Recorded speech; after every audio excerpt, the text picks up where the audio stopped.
தட்டை, சீடை, முறுக்கு, ரிப்பன் பக்கோடா, அதிரசம், என்ன வேணாலும் செய்யுங்க. ஒரே ஒரு 5 லிட்டர் இதய மந்த்ரா கடல் எண்ணெய் பேக் ஒரு மாசம் முழுசுக்கும் அத்தனை சமையல் முடிச்சு விடலாம். இதய மந்த்ரா.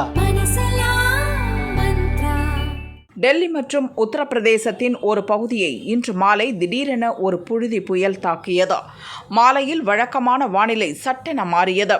தூசி குப்பையை அள்ளிக்கொண்டு அசுர வேகத்தில் புயல் காற்று வீசியது. கிழக்கு டெல்லி பகுதியை பெரிய அளவில் புழுதி புயல் பாதித்தது. கூடவே கனமழையும் வெளுத்து வாங்கியது. புழுதி புயல் மற்றும் கனமழையால் டெல்லியில் பல இடங்களில் மரங்கள் சாய்ந்தன. மின் கம்பங்கள், சிக்னல் கம்பங்கள் விழுந்தன.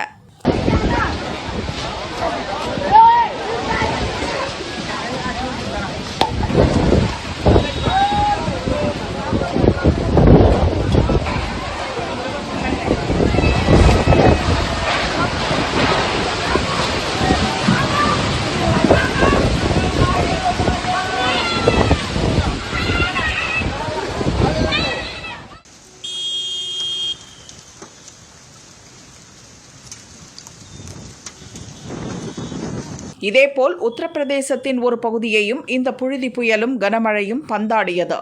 நொய்டா பகுதியை புழுதி புயல் தாக்கியதும் குழந்தைகளை தூக்கிக் கொண்டு மக்கள் ஓட்டம் பிடித்த காட்சி பதற வைத்தது.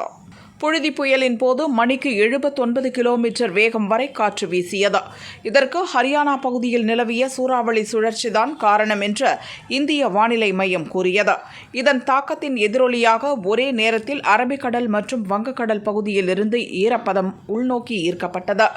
இதுதான் புழுதி புயல் மற்றும் கனமழையை கொண்டு வந்ததற்கு காரணம் என வானிலை மையம் கூறியது.